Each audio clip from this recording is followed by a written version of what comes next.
Hey friends, welcome back to another video. If you're new here, my name is Oasis and today I'm going to be unboxing the MyCloud Pro Series PR2100. I've been talking about the design of the build, expandability, who it's for, and how I use it, then summarize all those points. Hopefully it will help you make the choice. So without further ado, let's go right into the unboxing. Now let me tell you this isn't a brand new, well, it's kind of off display unit. I've managed to get hold of it slightly cheaper than the original price. I'm not sure if everything's in here, but I'm not really fussed because I've got all the extra bits. Right off the bat, you can see on the top, you've got a lot of information here. It says MyCloud Pro Series, 2-bay, and it's 0 terabytes, so no hard drive. Optimized for Plex, Intel inside. So let's just take this out. This is a lot smaller than what I expected. Let's see what we got in here. Okay, so I've got the installation guide. I haven't got Ethernet cable, but I've got the power supply. So I'm happy with that. Let's have a look at the build quality. This is an industrial design. It's probably one of the best designs of a NAS there, in my opinion. I don't like the big logos or branding of the company that make it. It doesn't appeal to me. You've got the power button at the top, and at the bottom we have the USB 3.0 port, so you can plug an external hard drive and you can press the button for it to automatically back up the content of that hard drive. We also have 2 bays in front which are hot swappable, which is great in case of a drive failure.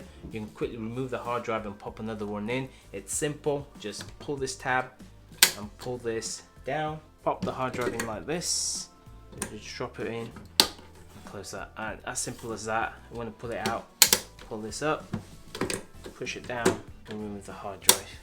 Close that in. On the back, most of it is occupied by the system fan, but you have one USB 3 port to connect the external hard drive. You've got 2 power outlets and 2 Ethernet port for backup, and you also have a Kensington lock. Because of the design, it can easily sit in the corner on the shelf without taking up much space, and that is what I like about it. No fancy shapes, no fancy design. I have a PR2100 just on the shelf there, and it looks absolutely elegant. Fits in with the rest of the decor in the house. So that's what I like about this design. Let's talk about the expandability. Unlike the PR2200, this is smaller, a lot cheaper. It has 2 bays, so it's an obvious choice that you're gonna make because it will save you a lot of money. Plus, you don't have to worry about buying 4 hard drives to fill up the bays, so it's automatically an easy option to spend money on. However, you can only max this out to 28 terabyte, which is quite a lot of space. But if you're going to use it solely for Plex, then from my personal experience, this is not going to be enough, especially if you plan to use RAID, because depending on the RAID option you choose,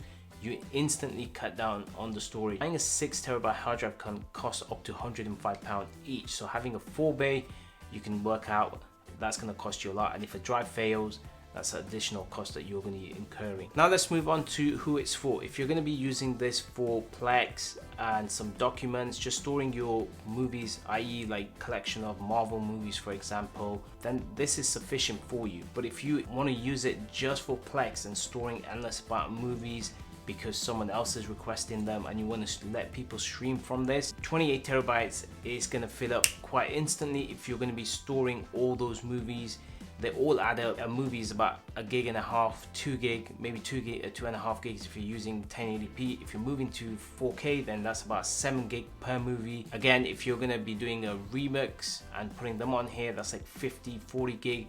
So this is not gonna last long at all, and you're already gonna struggle with space. If that is the case, then you wanna start looking at the PR4100.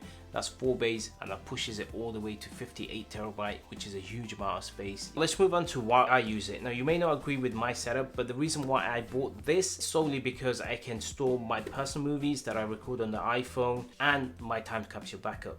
This is going to be on RAID 10, so it's going to have a redundancy of my data, and then I'm also going to use a different RAID for my movies. So it's going to be 10 terabyte, but with RAID 10, I'm going to get 5 terabyte of storage, which is what I currently use on an external hard drive. Quickly to summarize, if you want to only use Plex and store terabytes worth of movies and let your family and friends stream, then I recommend you go for the PR4200. But if you want to create your own personal cloud for some movies, home videos, document music, then this is great little NAS. It's easy to set up, manage, it's got a great OS, and it's compatible with Mac and PC.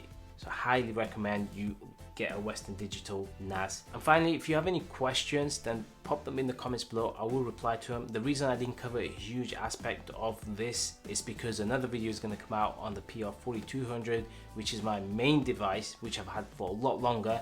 I'm going to cover a lot more in that video. When I was getting a NAS, I was completely lost because there were so many different kinds out there and I didn't know which one to pick. I made a list, I cut it down to this one and the PR4200. If there's something you want me to cover in the new video that you think I've missed in this video, then let me know in the comments below. Make sure to subscribe and hit the bell icon so you get notified when the new video is uploaded, and I'll see you guys in the next video. Peace.